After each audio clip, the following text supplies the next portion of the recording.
All right, so let's talk about narcissism for a moment here. And I don't want you to just take my word for it as a narc in recovery, but I want you to take the word of the DSM-5. Okay, so I've got the DSM-5 pulled up, and we're going to read through some. We're going to talk about it a little bit. Okay, so diagnostic criteria for narcissistic personality disorder: a pervasive pattern of grandiosity in fantasy or behavior, the need for admiration, lack of empathy, and beginning by early childhood and present in a variety of contexts as indicated by 5 or more of the following. So there's 9 different attributes about a narcissism. You have to have at least 5 of them to be considered diagnosed or to get a diagnosis that you have narcissism. Okay, so let's go through them. Number 1, has a grandiose sense of self-importance. So example would be they exaggerate achievements and talents, expects to be recognized as superior or without even the achievements to be able to match. Okay, so with this aspect, a lot of narcissists you'll see out there portrayed as being these big, like grandiose people who think that they're the best thing ever. Okay, they're the best person in the world. You know, they're better than a loaf like sliced bread. Like they're the best thing ever. Okay, they really think that the world revolves around them, and they're surprised at times when other people don't think that. And as a result, they'll rage, they'll lash out, they'll blame other people for taking the spotlight off of them.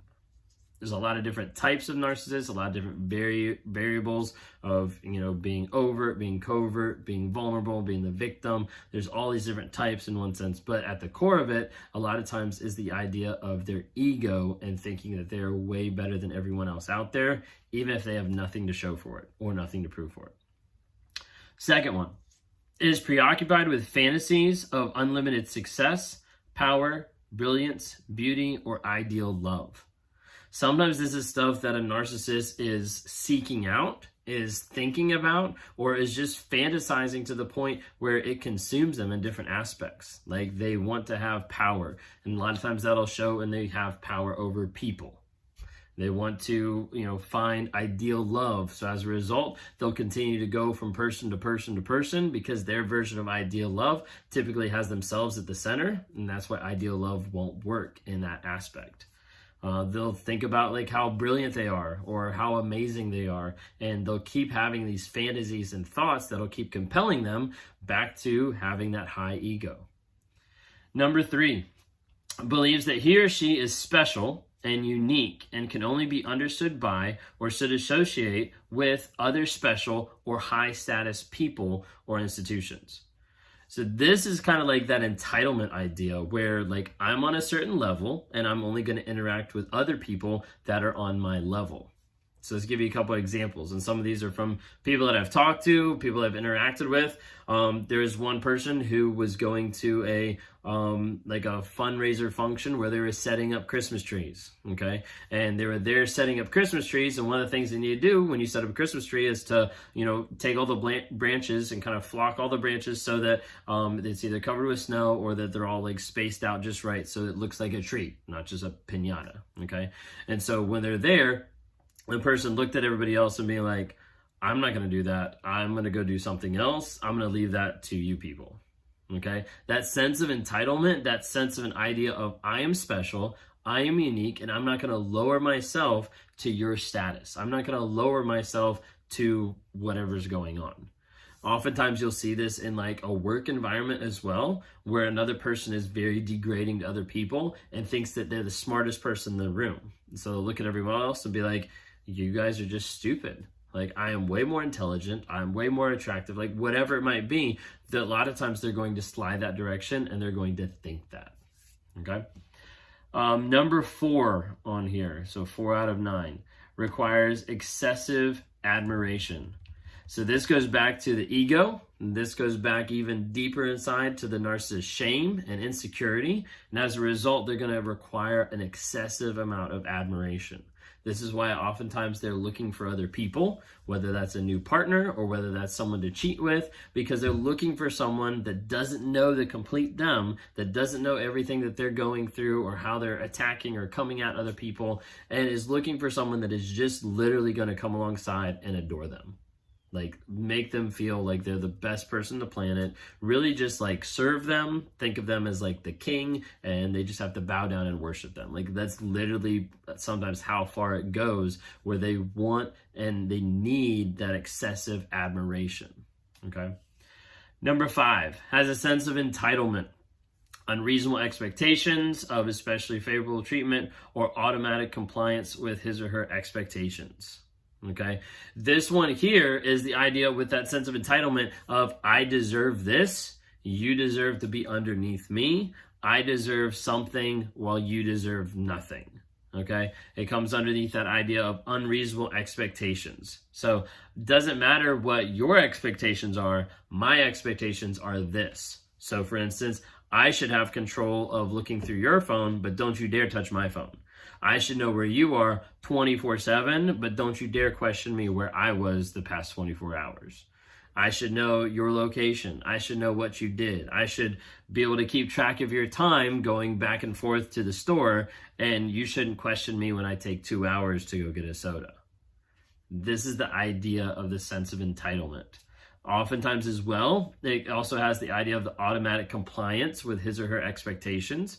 So like if the narcissist says, like, I want you to do this, and the person says, no, I can't. Or the person is like, I can't right now. A lot of times you'll get anger right away because they're like, I'm entitled to you to serve me right away. That's not love. Anyways, so the sense of entitlement. So that's number 5. Number 6 is interpersonally exploitative. So it takes advantage of others to achieve his or her ends.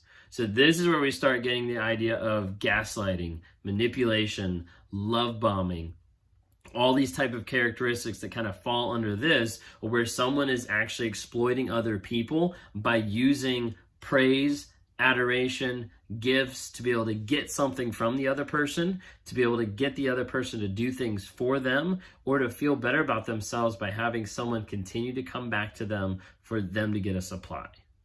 Okay? So with this, you'll have people take advantage by the gaslighting, by the manipulation, by love bombing, all these type of things. So with gaslighting, you have more along the idea that they are taking advantage of other people by making other people feel crazy, making other people doubt their reality, making other people doubt the facts and the truth that just happened, and being able to change that in the other person's mind. Like, no, that didn't happen. Like, this happened. Like, I can't believe you thought that. Like, that, they completely try to change the other person's reality. They exploit other people. They take advantage of them just to be able to get through their own ends. Number 7, lacks empathy. So is unwilling to recognize or identify with the feelings and needs of others. So typically this would be along the lines of at times acknowledging or seeing that other people have feelings and being unwilling to actually connect with those, being unwilling to have that empathy. Empathy often will lead to vulnerability, which will touch on honesty, which will touch on truth, which will get the narcissist to the place where they'd have to admit they're wrong, and that is taboo for them. They don't want to go to that at all. So as a result, if they even have sections or moments of empathy, it'd be better to shut those down than ever get to the place that they'd have to be vulnerable, honest, or admit the truth about what's actually happening in the relationship. Number 8 is often envious of others or believes others are envious of him or her. So a lot of times you'll see narcs that are envious of other people, their status, their house, their boat, their kids, their wife, whatever it might be. But a lot of times too, you will see narcissists out there that really think that everyone else has those feelings for them. Because remember, they're the center of their universe. Their ego is off the charts. They want everyone to be able to serve and worship them. So when they're walking down the street and they make eye contact with someone and that someone looks back at them, they're just like, yep, I know that person's checking me out. I know that person's looking at me. I know that person wants me. These are some of those thoughts that'll go through the narc's head because they think that others are envious of them. It's crazy. Number 9, shows arrogant, haughty behaviors and attitudes. This one at this point is like pretty much self-explanatory, especially if you've ever dealt with a narcissist. They will be prideful. They will show arrogant behaviors. They won't care about how they steamroll over other people, how they manipulate and how they destroy those people. Thank you guys for watching. This is Narcissism, and just trying to be able to share, bring awareness to people of the 9 characteristics. You need 5 to be diagnosed, and these are what's out there. And this is what people deal with on a day-to-day basis, either that struggle with narcissism or struggle with the narcissistic abuse that's going on in their lives. That's why I'm on here, trying to bring awareness, hope, growth, healing, and change to other people out there, to be able to get people to the place where they get into therapy, acknowledge their narcissistic traits, or whether they get into therapy to be able to work through their emotional abuse that they've had to put up with in dealing with a narcissist. That's why I'm here. I hope you guys enjoy, get help, continue to learn, continue to grow.